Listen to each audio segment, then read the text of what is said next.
Bismillahirrahmanirrahim. Assalamualaikum warahmatullahi wabarakatuh.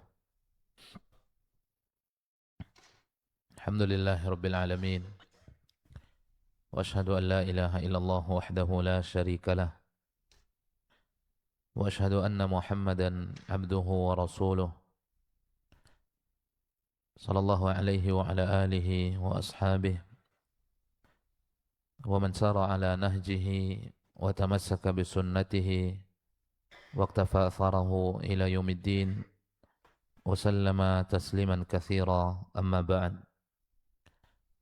قال الله تبارك وتعالى في كتابه الكريم بعد أعوذ بالله من الشيطان الرجيم يا أيها الذين آمنوا اتقوا الله حق تقاته ولا تموتن إلا وأنتم مسلمون يا أيها الناس اتقوا ربكم الذي خلقكم من نفس واحدة وخلق منها زوجها وبث منهما رجالا كثيرا ونساء واتقوا الله الذي تساءلون به والأرحام إن الله كان عليكم رقيبا يا أيها الذين آمنوا اتقوا الله وقولوا قولا سديدا يصلح لكم أعمالكم ويغفر لكم ذنوبكم ومن يطع الله ورسوله فقد فاز فوزا عظيما معاشر الكرام أحبتي في الله hadirin hadirat kaum muslimin kaum muslimat yang dimuliakan oleh Allah tabaraka wa taala, marilah senantiasa kita memuji Allah jalla wa ala atas limpahan nikmat karunia yang senantiasa dicurahkan, yang senantiasa dilimpahkan oleh Allah Azza wa Jal. Dengan itulah kita bisa sama-sama hadir ke tempat yang mulia ini. Pertama dengan tujuan memenuhi panggilan azan, melakukan kewajiban selaku sebagai seorang yang beriman kepada Allah Azza wa Jal, menegakkan kewajiban salat, dan kita lakukan ibadah salat maghrib secara berjamaah bersama kaum muslimin. Mudah-mudahan salat yang baru saja kita lakukan diterima oleh Allah Jalla wa'ala, dan Allah jadikan sebagai pemberat timbangan-timbangan kebaikan kita pada hari kiamat. Kemudian yang kedua, kita berkumpul bersama-sama di tempat yang mulia ini, hadir ke dalam majalisul ilm, majlis yang dibanggakan oleh Allah Tabaraka wa Ta'ala di hadapan para malaikat, majlis yang disebutkan oleh Nabi sallallahu alaihi wasallam dengan sebutan Riyadul Jannah. Dan kita memohon kepada Allah Jalla wa Ala, semoga majlis yang kita adakan ini majlis yang diridhai oleh Allah Azza wa Jalla dan di bawah bimbingan yang datang dari Allah Subhanahu wa Ta'ala. Salawat dan salam tercurahkan untuk Rasulullah sallallahu alaihi wasallam, tercurahkan juga salawat dan salam untuk keluarga Nabi, seluruh para sahabatnya ridwanullahi alaihim ajma'in wa man tabi'ahum bi ihsanin ila yaumiddin. Masyira al-ikhwah yang dimuliakan oleh Allah Jalla wa Ala, di malam hari ini kita tidak melanjutkan membaca kitab Umdatul Ahkam. Di malam hari ini kita akan membahas tentang mensucikan jiwa sesuai dengan momentum Ramadan. Sebentar lagi akan tiba, ma'asyarul muslimin, bulan yang dimuliakan oleh Allah Azza wa Jal, bulan yang disambut kedatangannya oleh Nabi sallallahu alaihi wasallam. Maka sepatutnya dan seyogyanya seorang yang beriman kepada Allah Jalla wa Ala, beriman kepada Nabi sallallahu alaihi wasallam, melakukan persiapan-persiapan dengan tujuan menyambut datangnya bulan Ramadan, bulan yang dimuliakan oleh Allah Azza wa Jalla, yang dimuliakan oleh Nabi sallallahu alaihi wasallam. Maka salah satu cara di mana seorang muslim menyambut kedatangan Ramadan bitazkiyati nufusihi, yaitu dengan melakukan pensucian terhadap jiwanya, melakukan bersih-bersih terhadap dirinya, mensucikan dirinya kepada Allah Jalla wa Ala, karena tazkiyatun nufus merupakan perintah yang datang dari Allah Jalla wa Ala, perintah yang datang dari Nabi sallallahu alaihi wasallam. Rabbuna Jalla wa Ala mengatakan, qad aflaha man zakkaha. Betapa beruntungnya orang-orang yang telah mensucikan jiwanya, kata Allah Tabaraka wa Ta'ala. Apalagi di dalam bulan Ramadan, ma'asyarul muslimin, apalagi menyambut datangnya bulan Ramadan. Bulan Ramadan, ma'asyarul muslimin, ada sebuah ungkapan yang disebutkan oleh Mu'alla ibn Fadl rahimahullah. Beliau mengatakan, kanu, adalah mereka orang-orang salaf membagi doanya kepada dua yang terkait dengan Ramadan. Yuqassimuna du'aahum ila qismain. Adalah orang salaf itu membagi doanya kepada dua terkait dengan bulan Ramadan. Yang pertama, sittatu al-ashhuril awal, 6 bulan pertama menjelang datangnya bulan Ramadan, kaum salaf meminta dan bermohon kepada Allah Jalla wa Ala agar Allah pertemukan mereka dengan bulan Ramadan. Mereka berdoa kepada Allah Jalla wa Ala, kemudian menanti datangnya Ramadan dan menghitung-hitung bulan menuju Ramadan itu 6 bulan sebelum datang bulan Ramadan. Artinya apa, ma'asyarul muslimin? Bahwa kaum salaf itu betul-betul menunggu kedatangan Ramadan.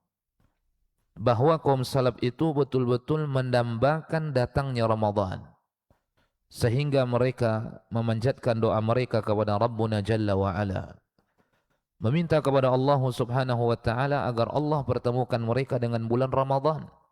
Itu selama 6 bulan mereka meminta kepada Allah Azza wa Jalla, dan mereka memohon kepada Allah Subhanahu wa Ta'ala agar Allah pertemukan mereka dengan bulan Ramadan.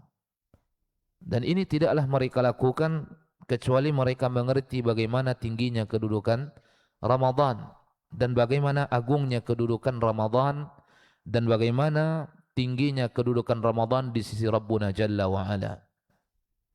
Oleh karenanya, ma'asyarul muslimin, sampai 6 bulan mereka meminta kepada Allah Tabaraka wa Ta'ala agar Allah pertemukan mereka dengan bulan Ramadan. Kemudian beliau mengatakan, dan 6 bulan berikutnya yang diawali tentunya dengan bulan Ramadan. Bulan Ramadan, bulan Syawal, Dzulqa'dah, Zulhijjah, Muharram, Safar.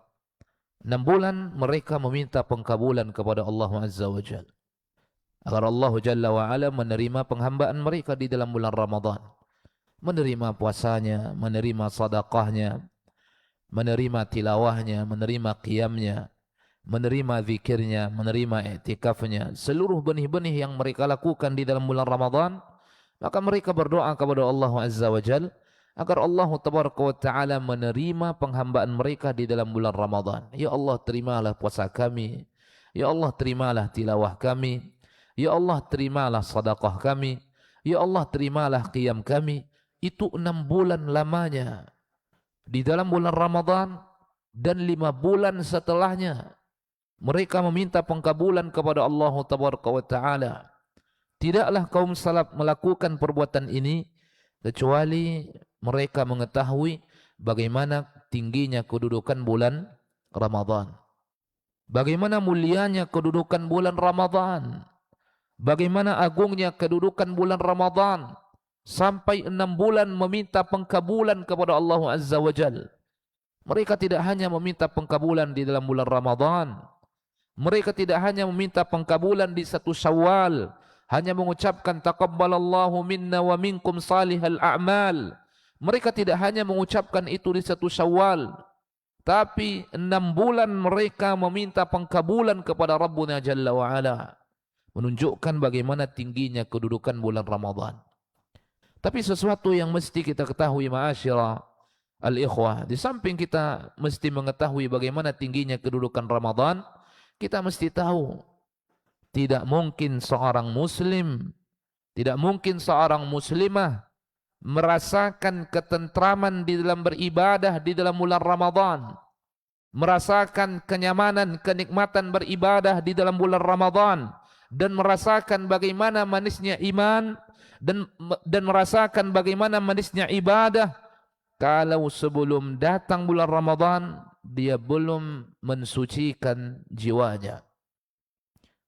Dia masuk ke dalam bulan Ramadan sementara jiwanya masih kotor dengan kemungkaran-kemungkaran. Dia masuk ke dalam bulan Ramadan sementara hatinya masih dikotori oleh maksiat-maksiat, sesuatu yang diharamkan oleh Allah Jalla wa Ala, al-kabair, bahkan dosa-dosa besar yang mereka lakukan di mana mereka belum bersih-bersih terhadapnya, belum kembali kepada Allah Tabaraka wa Taala, belum melakukan tazkiyatun nufus menjelang datangnya bulan Ramadan, tidak akan merasakan manisnya beribadah di dalam bulan Ramadan. Kalau seorang tidak merasakan halawatul ibadah wa halawatul iman di dalam bulan Ramadan, tidak mungkin seseorang itu akan giat beramal di dalam bulan Ramadan. Mungkin giat di awalnya, terpancing dengan banyaknya orang beramal, dia beramal. Orang mendermakan harta, dia mendermakan harta. Orang berpuasa, dia berpuasa. Orang tilawah, dia tilawah. Orang qiyam, dia qiyam. Orang tarawih, dia tarawih. Orang witir, dia witir. Terbawa oleh suasana. Tetapi hakikat daripada ketentraman, kenyamanan, manisnya ibadah tidak akan didapatkan. Kenapa? Karena dia membawa hati yang belum dibersihkan masuk ke dalam bulan Ramadan. Maka sucikan jiwa kita, sucikan diri kita menjelang datangnya bulan Ramadan, sehingga begitu jiwa kita sudah bersih, sehingga begitu diri kita sudah suci, kemudian masuk ke dalam bulan Ramadan, tentram kita melaksanakan ibadah-ibadah Ramadan itu. Pertama ibadah puasa, kemudian ibadah-ibadah yang terkait dengannya, ibadah qiyam, tarawih, tilawatul Quran, as-sadaqah, dan ibadah-ibadah yang lain. Kenapa? Karena diri kita sudah melakukan pensucian terhadap jiwanya. Jadi sesuatu yang sangat penting adalah mensucikan jiwa menjelang datangnya bulan Ramadan. Bagaimana seorang muslim, seorang muslimah mensucikan jiwanya sebelum datang bulan Ramadan? Dengan apa dia mensucikan dirinya? Dengan apa dia mensucikan jiwanya? Yang pertama, ma'asyiral muslimin, seorang muslim mensucikan dirinya, seorang muslimah mensucikan dirinya. Yang pertama adalah bitauhid, dengan mentauhidkan Allah Tabaraka wa Ta'ala, bil ibadati wahdah, menghadapkan ibadah hanya semata kepada Allah Tabaraka wa Ta'ala. Para ulama mengatakan tauhid merupakan aslun ma tazku bihin nufus. Tauhid itu adalah pondasi utama yang dengannya disucikan diri seseorang, yang dengannya dibersihkan diri seseorang. Makanya ketika Rabbuna Jalla wa Ala mengatakan di dalam Al-Quran, Allah Subhanahu wa Ta'ala mengatakan, wa wailul lil musyrikin alladzina la yu'tuna az-zakata wa hum bil akhirati hum kafirun. Allah Jalla wa Ala mengatakan, wa wailul lil musyrikin, celakalah orang-orang musyrik, binasalah orang-orang musyrik yang melakukan kesyirikan. Kemudian Allah terangkan, alladzina la yu'tuna az-zakata wa hum bil akhirati hum kafirun, yang tidak menunaikan zakah, wa hum bil akhirati hum kafirun, dan mereka kafir terhadap hari akhirat. Ditafsirkan oleh sebagian dari kalangan ahli ilm dan disebutkan di antaranya oleh Imam Ibn Taimiyah rahimahullah, yang dimaksud dengan az-zakah di dalam ayat itu adalah at-tauhid wal iman, pentauhidan dan keimanan. Kalau kita artikan sesuai dengan penafsiran yang dinukil oleh Imam Ibn Taimiyah ini, apa artinya? Wa wailul lil musyrikin, celakalah bagi orang-orang musyrik, yang tidak mensucikan dirinya dengan mentauhidkan Allah Jalla wa Ala, dengan beriman kepada Allah Subhanahu wa taala. Makanya para ulama mengatakan apa? At-tauhidu aslun ma tazku bihin nufus. Tauhidlah pondasi utama yang akan mensucikan diri seseorang kepada Allah Tabaraka wa taala di dalam agamanya. Maka terus kita mentauhidkan Allah Jalla wa Ala. Mentauhidkan Allah Tabaraka wa taala, mengesahkan Allah di dalam beribadah. Mengesahkan Allah di dalam perbuatan-perbuatan Rabbuna Jalla wa Ala. Mengesahkan Allah di dalam nama-nama dan sifat-sifat Allah Tabaraka wa taala. Dan tidak melakukan kesyirikan kepada Allah Tabaraka wa taala. Dan tidak menyekutukan Allah Tabaraka wa taala dengan sesuatu apapun. Dan mengikhlaskan seluruh ibadah hanya kepada Allah Tabaraka wa taala. Maka semakin tinggi pentauhidan yang hadir di dalam jiwa seseorang, maka semakin tersucikan dirinya. Semakin besar cakupan tauhid menyelimuti jiwa seseorang, maka dirinya akan semakin disucikan oleh Allah Jalla wa Ala. Maka tauhidkanlah Allah Tabaraka wa taala dengan sebenar-benarnya. Ikhlaskan ibadah kepada Allah Tabaraka wa taala dengan sebenar-benar ikhlas.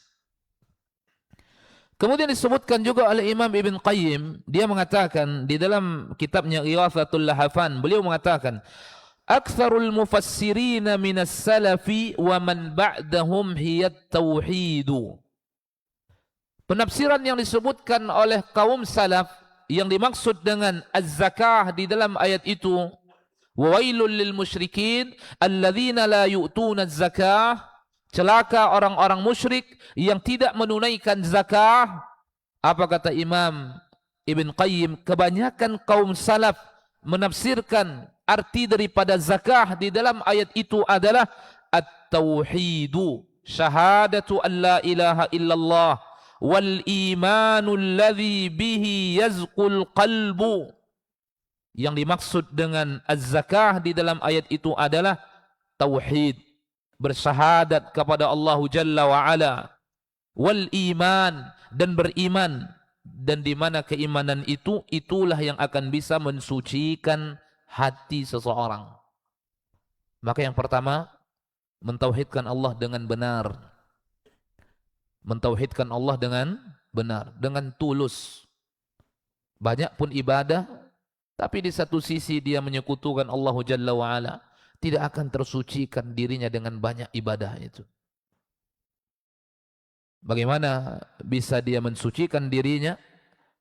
Perbuatannya mengingkari ucapannya. Ucapannya mengatakan, iyyaka na'budu wa iyyaka nasta'in. Tapi di waktu yang lain dia justru melakukan kesyirikan-kesyirikan kepada Allah Azza wa Jalla. Kemudian yang kedua, ma'asyal muslimin. Yang kedua, bagaimana seorang muslim bisa mensucikan dirinya? Yang kedua adalah para ulama mengatakan ad-du'a'u miftahu zakatin nufus. Dan ini disebutkan oleh Syekh Abdul Razak di dalam kitabnya Asyraq Qawaid fi Tazkiyatin Nufus atau fi Tazkiyati An-Nafsi. Beliau mengatakan ad-du'a'u miftahu zakatin nufus, kata beliau. Doa itu adalah kunci untuk mensucikan jiwa seseorang. Artinya apa? Dengan memperbanyak doa, bermohon kepada Allah Tabaraka wa taala, meminta kepada Allah Jalla wa Ala agar Allah sucikan dirinya. Di samping dia mentauhidkan Allah, beribadah dengan ikhlas, dia tidak riya, dia tidak sum'ah, mentauhidkan di dalam uluhiyah, dalam rububiyah, asma' was sifat, dan beribadah dengan ikhlas. Yang kedua adalah meminta pensucian jiwa itu kepada Allah dengan sebenar-benarnya. Minta kepada Allah Tabaraka wa taala agar Allah mensucikan diri kita, agar Allah membersihkan diri kita. Karena yang membersihkan diri kita adalah Allah Jalla wa Ala. Yang mensucikan jiwa seseorang adalah Allah Jalla wa Ala. Maka di samping beribadah dengan ikhlas, mentauhidkan Allah Tabaraka wa taala, mengikhlaskan ibadah hanya untuk Allah Jalla wa Ala, minta selalu tazkiyatun nufus itu kepada Rabbuna Jalla wa Ala. Minta kepada Allah Tabaraka wa taala Dan itu dicontohkan oleh Nabi sallallahu alaihi wasallam di antara doa yang dipanjatkan oleh Nabi sallallahu alaihi wasallam, saking pentingnya meminta pensucian diri kepada Allah tabaraka wa taala, sampai-sampai Nabi sallallahu alaihi wasallam menjadikan salah satu doa yang dipanjatkan oleh Nabi kepada Rabbuna Jalla wa Ala, Nabi meminta pensucian jiwa kepada Allah tabaraka wa taala. Padahal Nabi itu sudah memang disucikan. Nabi itu maksum. Nabi itu sampai kepada maqamul ismah. Yang tidak ada dosa, yang tidak ada kesalahan. Dijaga oleh Allah tabaraka wa taala, dipelihara oleh Allah Jalla wa Ala. Wa ma'a dzalik, bersamaan dengan itu, Nabi di dalam doanya meminta pensucian jiwa kepada Allah tabaraka wa taala. Dan diajarkan oleh Nabi sallallahu alaihi wasallam. Apa kata Nabi sallallahu alaihi wasallam dalam sebuah hadis yang dikeluarkan oleh Imam Muslim di dalam kitab sahihnya? Nabi mengatakan, Allahumma ati nafsi taqwaha wa zakkiha anta khairu man zakkaha. Ini Nabi yang mengatakan, Allahumma ati nafsi taqwaha. Ya Allah, berikan kepada diriku ketakwaannya. Maksudnya apa? Jadikan jiwa hambamu ini jiwa yang bertakwa. Padahal Nabi itu sudah bertakwa. Nabi mengatakan, ana atqakum lillah, kata Nabi. Saya orang yang paling tinggi ketakwaannya di antara kalian. Tapi Nabi meminta ketakwaan itu selalu kepada Allah Jalla wa Ala. Nabi mengatakan, Allahumma ati nafsi taqwaha. Ya Allah, jadikan jiwaku ini jiwa yang bertakwa selalu kepadamu. Wa zakkiha anta khairu man zakkaha. Dan sucikan jiwaku ini selalu, ya Allah. Sesungguhnya engkau sebaik-baik zat yang bisa mensucikan jiwaku. Diminta tazkiyatun nufus oleh Nabi sallallahu alaihi wasallam kepada Rabbuna Jalla wa Ala. Padahal Allah telah mensucikan Nabi, telah menjaga Nabi, telah memelihara Nabi. Bahkan sebelum kenabian kerasulan, semenjak Nabi dilahirkan, dilindungi oleh Rabbuna Jalla wa Ala, dipelihara oleh Allah Jalla wa Ala. Wa ma'a dzalik, bersamaan dengan itu, Nabi meminta pensucian diri kepada Allah Jalla wa Ala. Apa kata Nabi? Wa zakkiha anta khairu man zakkaha. Sucikan diriku ya Allah, sesungguhnya engkau sebaik-baik zat yang bisa mensucikan jiwaku. Bagaimana dengan kita ma'asyarul muslimin yang banyak melakukan kesalahan, yang banyak melakukan dosa? Minta pensucian itu kepada Allah tabaraka wa taala. Ucapkan apa yang diucapkan oleh Nabi, Allahumma ati nafsi taqwaha wa zakkiha anta khairu man zakkaha.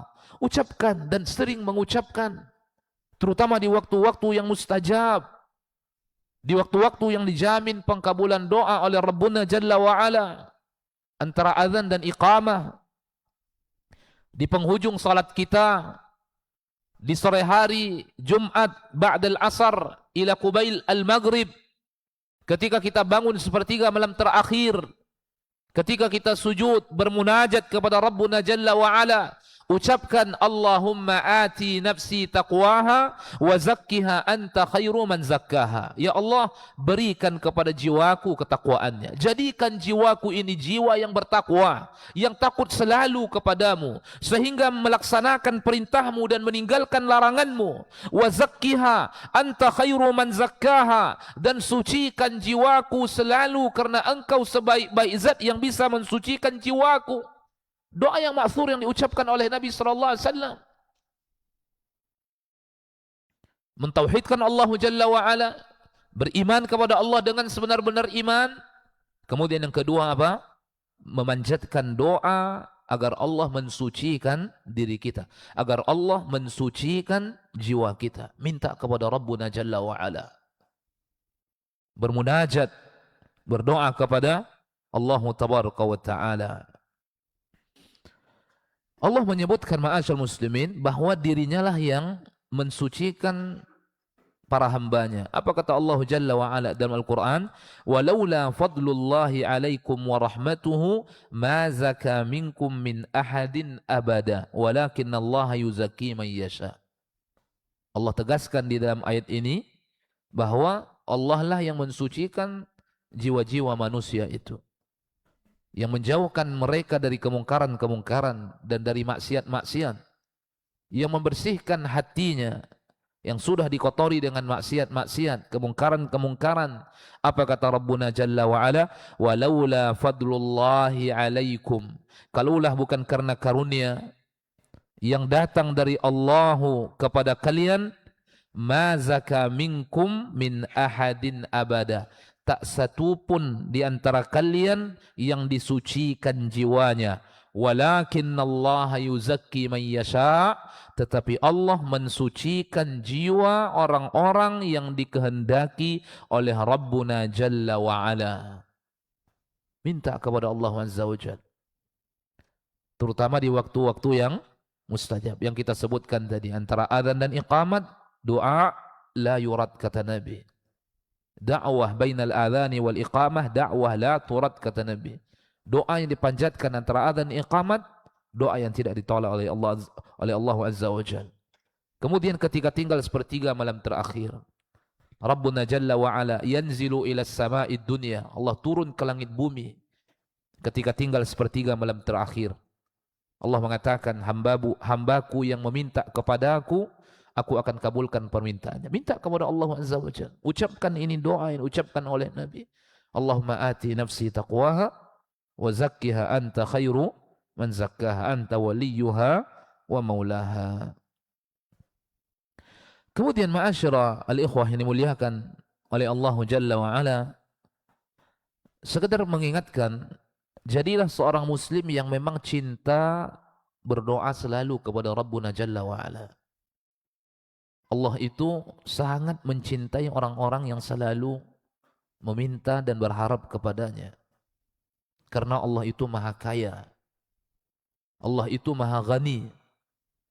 Sampai-sampai Allah mengatakan apa? Kalau seluruh kalian ini berkumpul dari umat terdahulu sampai kemudian, lalu setiap kalian itu meminta permintaan-permintaan yang dia inginkan. Fasa'aluni kulla wahidin minkum mas'alata. Setiap kalian itu meminta apapun yang dia inginkan. Lalu aku berikan, kata Allah. Fa'ataitu kulla wahidin minkum mas'alata. Si fulan aku berikan, si fulan aku berikan. Diberikan oleh Allah Azza wa Jalla. Apa kata Allah setelah itu? Ma naqasa dzalika mimma indi. Sedikit pun tidak akan berkurang apa-apa yang aku miliki, wahai hambaku, kata Allah Azza wa Jalla. Kemudian diberikan kabar gembira oleh Nabi SAW dalam sebuah hadis yang dikeluarkan oleh Imam At-Tirmidzi, yang dihasankan oleh Syalbani rahimahullah. Nabi mengatakan, laisa syai'un aqram indallahi ta'ala minad du'a. Tidak ada sesuatu yang lebih mulia di sisi Allah melebihi kemuliaan doa, kata Nabi SAW. Gemarlah kita berdoa. Cari waktu-waktu yang mustajab, yang doa itu dekat dikabulkan oleh Rabbuna Jalla wa'ala. Dan ambil dan hafal doa-doa yang ma'thur, yang diucapkan oleh Nabi, dan masukkan ke dalam doa-doa kita. Salah satu doa yang kita sebutkan tadi, di mana Nabi SAW mengatakan, Allahumma ati nafsi taqwaha wa zakkiha anta khairu man zakkaha. Jadi yang kedua adalah doa merupakan kunci pensucian terhadap diri kita. Kemudian yang ketiga, bagaimana seorang muslim mensucikan dirinya dan mensucikan jiwanya. Yang ketiga, ma'asyiral ikhwah, yang bisa kita sampaikan, yang ketiga adalah bahwa dengan banyak-banyak membaca Al-Quran.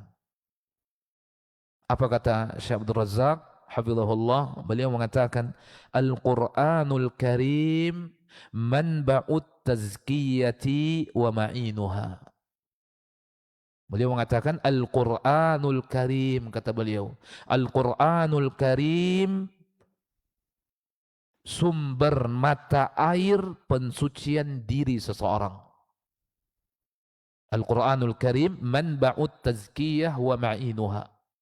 Sumber untuk mensucikan diri seseorang diibaratkan adalah seperti mata air. Diibaratkan Al-Quran itu, ma'asyiral muslimin, seperti hujan yang turun di satu tanah yang menjadikan tanah itu subur. Ketika Allah Jalla wa'ala berbicara tentang Al-Quran, kemudian Allah mengatakan, i'lamu, ketahuilah, sesungguhnya Allah menghidupkan bumi, tanah setelah dia mati. Para ulama mengatakan, apa hubungannya? Kenapa ketika Allah berbicara tentang Al-Quran, kemudian Allah berbicara tentang tanah yang sudah mati, kemudian dihidupkan kembali oleh Allah Tabaraka wa Ta'ala? Para ulama mengatakan, karena Allah memberikan perumpamaan Al-Quran seperti Al-Quran yang turun ke dalam dada seseorang, seperti air hujan yang membasahi tanah-tanah yang kering kerontang, kemudian ditumbuhkan tumbuhan-tumbuhan oleh Allah Tabaraka wa Ta'ala. Oleh karenanya ma'asyal muslimin, Al-Quran dijadikan sumber pensucian diri seseorang. Maka hafallah Al-Quran, pelajarilah Al-Quran, bacalah Al-Quran. Dengan selalu membacanya, diri kita akan disucikan oleh Rabbuna Jalla wa'ala. Taib, kita azan dulu, setelah azan kita lanjutkan. Wassallallahu wasallam baraka wa an'am ala abdihi wa rasulih nabina Muhammad wa ala alihi wa sahbihi ajma'in.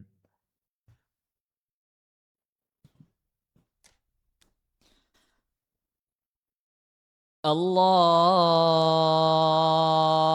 Akbar, Allahu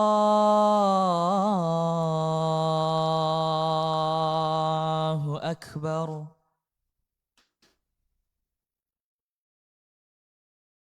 Allahu Akbar, Allahu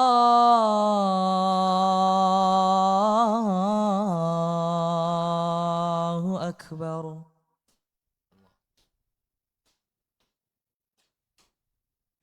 Ashhadu an la ilaha illallah.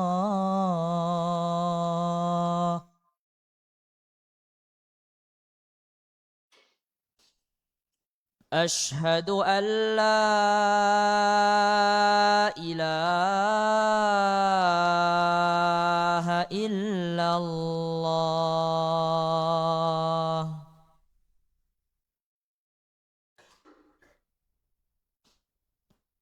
Ashhadu anna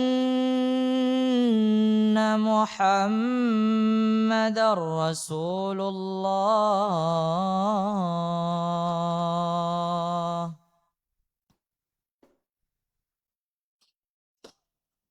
Ashhadu anna Muhammadar Rasulullah.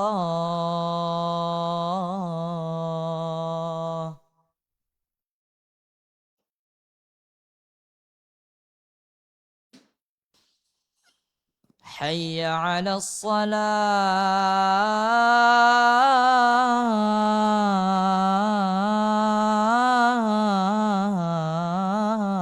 الصلاة.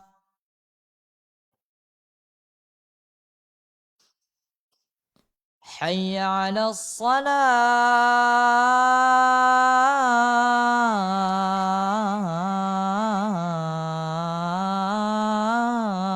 الصلاة.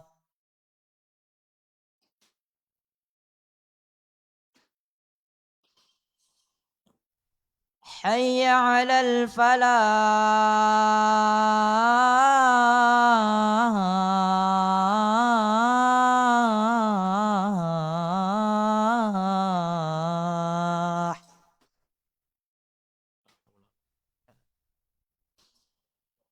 حي على الفلاح.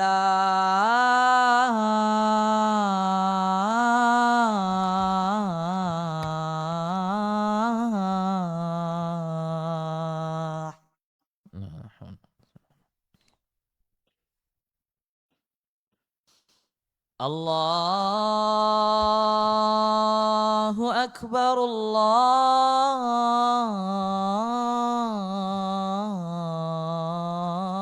الله أكبر. الله أكبر. لا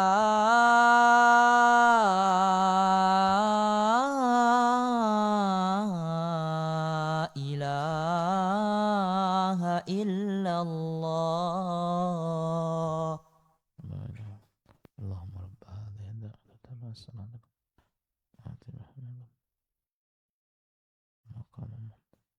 Ma'asyira al-ikhwah, hadirin hadirat, kaum muslimin kaum muslimat. Jadi yang ketiga, bagaimana seorang muslim mensucikan dan membersihkan jiwanya dengan Al-Quran. Bihifzihi wa tilawatih wa tadabburih wa fahmih wa iqamati amrihi wa tarki nawahih. Bagaimana seorang muslim mensucikan jiwanya dengan Al-Quran, dengan menghafalnya, dengan membacanya, mempelajarinya, mentadabburinya, menegakkan kewajiban-kewajibannya dan meninggalkan larangan-larangannya. Semakin disucikan jiwanya oleh Allah Azza wa Jalla, semakin dibersihkan dirinya oleh Allah Subhanahu wa taala. Kullama ba'udal insan, dan semakin menjauh manusia dari kitabullah, maka akan semakin dekat kepada kemungkaran-kemungkaran. Itu sudah menjadi sebuah kepastian. Apa kata Allah Jalla wa Ala? Laqad manna Allahu 'alal mu'minina idh ba'atha fihim rasula. Idh ba'atha fihim rasulan min anfusihim yatlu 'alaihim ayatihi wa yuzakkihim wa yu'allimuhumul kitaba wal hikmah. Allah mengatakan, laqad manna Allahu 'alal mu'minin. Sungguh Allah telah berikan nikmat atas orang-orang yang beriman. Anugerah atas orang-orang yang beriman, idz ba'atsa fihim rasulan, dengan diutusnya seorang rasul dari diri mereka di tengah-tengah mereka. Dari bangsa mereka di tengah-tengah mereka.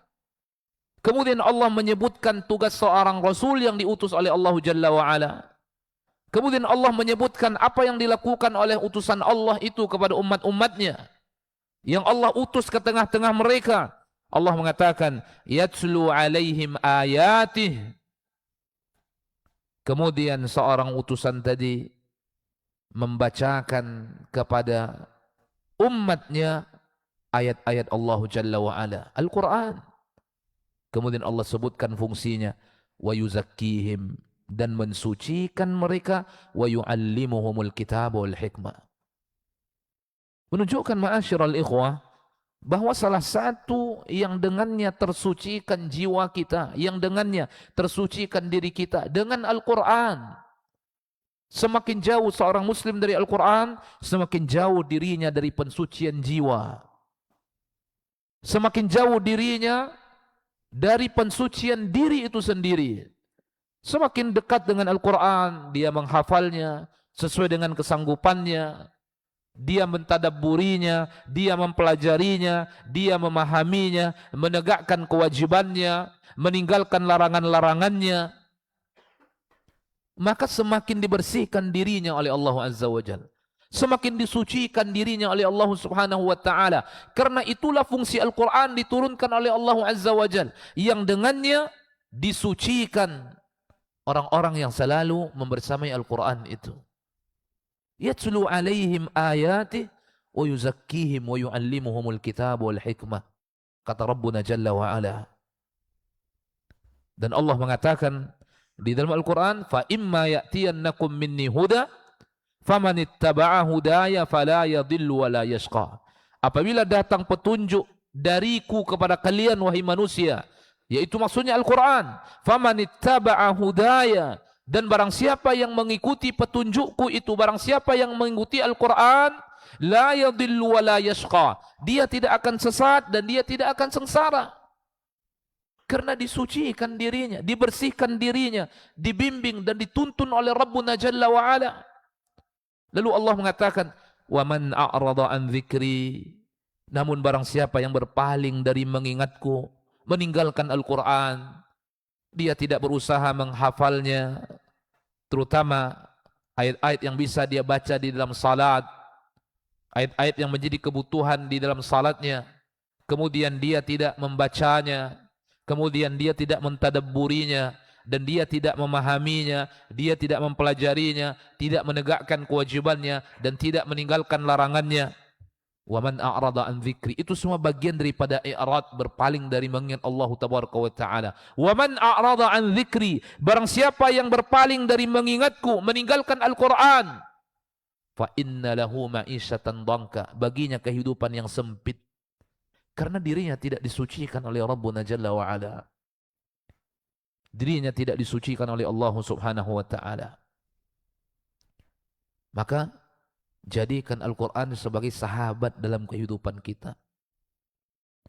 Jadikan Al-Quran sebagai sahabat dalam kehidupan kita. Yang senantiasa kita baca di pagi hari, di sore hari, di petang hari, di malam hari. Hidup bersama Al-Quran. Jadikan Al-Quran itu perkara yang selalu hidup di dalam rumah kita. Yang selalu dilantunkan di dalam rumah kita. Al-Quran. Kemudian yang terakhir yang bisa saya sampaikan di malam hari ini, ma'asyarul muslimin, bagaimana seorang muslim mensucikan jiwanya, terutama menjelang datangnya bulan Ramadan. Tadi kita sebutkan dengan mentauhidkan Allah Jalla wa'ala dengan sebenar-benar tauhid, berdoa kepada Allah Jalla wa'ala, kemudian dengan Al-Quran, kemudian terakhir yang bisa saya sampaikan, bitaubati warju' ilallahi azza wa jalla, dengan taubat, istighfar, kembali kepada Allah Subhanahu wa taala. Bitaubati as-sadiqah, dengan taubat yang jujur kepada Allah tabaraka wa taala. Para ulama mengatakan di antara amalan yang sangat mulia yang bisa dilakukan oleh seseorang dengan tujuan menyambut datangnya waktu-waktu yang mulia adalah at-taubatu as-sadiqah. Taubat yang jujur dan benar kepada Allah tabaraka wa taala, yang disebut dengan at-taubatun nasuh. An-nasuh artinya tulus. Kembali kepada Allah tabaraka wa taala. Kembali kepada Allah Jalla wa Ala. Meninggalkan kemungkaran-kemungkaran. Meninggalkan maksiat. Meninggalkan pelanggaran-pelanggaran di dalam agama. Tauhid, berdoa kepada Allah Azza wa Jal, sering mempelajari Al-Quran, membaca Al-Quran, menghafal Al-Quran, mentadabburi Al-Quran, dan bertaubat kepada Allah Tabaraka wa Ta'ala. Kubail ityan Ramadan, menjelang datangnya bulan Ramadan. Kenapa demikian ma'asyarul muslimin? Karena kemaksiatan yang dilakukan oleh seorang muslim itu bisa menjadikan hatinya itu dipenuhi oleh titik hitam. Satu kemaksiatan, satu titik hitam. Ditambah kemaksiatan, bertambah titik hitam. Begitu seterusnya. Manakala hati seseorang sudah dipenuhi dengan titik hitam, maka hatinya menghitam. Makanya Allah mengatakan, "Tsumma qasat qulubukum min ba'di dzalik." Maka setelah saking banyaknya maksiat yang kalian lakukan, setelah hati kalian menghitam, "Tsumma qasat qulubukum min ba'di dzalik." Maka hati kalian pun mengeras. Fahiya kal hijarati aw ashaddu qaswah, bagaikan batu, bahkan lebih keras daripada batu. Ketika hati ini sudah dipenuhi oleh titik hitam, nuktatus sauda, kata Nabi SAW, nukitat nuktatus sauda, kata Nabi SAW, bagaimana mungkin hati itu bisa merasa tentram dalam beribadah kepada Rabbuna Jalla wa'ala? Hati tidak akan merasakan manisnya beribadah di dalam bulan Ramadan, manisnya iman di dalam bulan Ramadan. Namun Nabi mengatakan, apabila seorang yang berdosa tadi beristighfar, meminta ampun, bertaubat, kembali kepada Allah Tabaraka wa Ta'ala, maka titik hitam itu kembali dihapus dan dibersihkan oleh Allah Tabaraka wa Ta'ala. Ketika hati seseorang sudah bersih, masuk ke dalam bulan Ramadan. Ketika itulah ketentraman dia rasakan beribadah di dalam bulan Ramadan. Maka Ramadan itu akan menjadi pendidikan baginya, akan menjadi sekolah baginya, akan menjadi penuntun baginya. Pasca Ramadan dia menjadi orang yang bertakwa kepada Allah Tabaraka wa Ta'ala. Kembali kepada Allah Jalla wa Ala dengan 3 cara. Yang pertama, dengan menyesali seluruh keburukan-keburukan, kemungkaran-kemungkaran yang telah kita lakukan, apapun itu. An-nadam min muqtada at-taubah ilallah. Konsekuensi taubat yang benar itu wajib pelakunya menyesal atas kemungkaran yang dia lakukan. Ada orang yang mungkin meninggalkan kemungkaran, dia tinggalkan kemungkaran, tapi dia tidak merasa menyesal melakukan itu. Itu bukan taubat.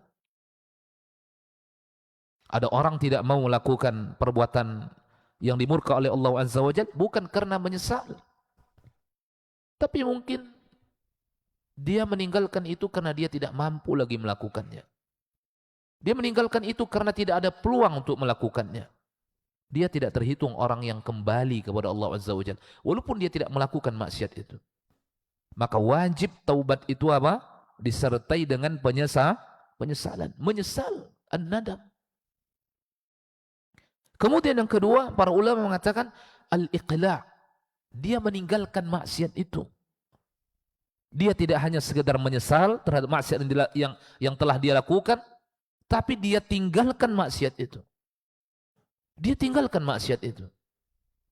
Kemudian yang ketiga, al-azam alla ya'uda ilaihi abadan. Bertekad dengan tekad yang bulat, bertekad dengan tekad yang kuat untuk tidak kembali kepada itu maksiat, kepada itu kemungkaran. Dan para ulama mengatakan, namun ketika kemungkaran itu atau kezaliman itu terkait dengan hak orang lain, maka ditambah satu syarat, wajib dia menyelesaikan dengan orang yang tersangkut dengan hak-hak tersebut. Maka ketika terpenuhi 4 syarat ini, ma'asyal muslimin, Allah mengatakan apa? Illa man taba wa amana wa amila amalan salihah fa ulaika yubaddilullahu sayyi'atihim hasanat. Itulah orang-orang yang diganti keburukan-keburukan yang mereka lakukan dengan kebaikan. Ketika seorang sudah mensucikan dirinya menjelang datangnya bulan Ramadan, tidaklah dia masuk ke dalam bulan Ramadan kecuali dia akan merasakan kenyamanan, ketentraman beribadah di dalam bulan Ramadan. Kita berdoa kepada Allah Azza wa Jalla, semoga Allah membimbing kita di atas ilmu dan amal, di atas sunnah Nabi SAW, membimbing kita di atas kesucian jiwa kita, dan berdoa kepada Allah Jalla wa Ala agar Allah menjadikan bulan Sya'ban bagi kita bulan yang diberkahi, mempertemukan kita semua dengan bulan Ramadan. Wa akhiru da'wana alhamdulillahirabbil alamin. Assalamualaikum warahmatullahi wabarakatuh.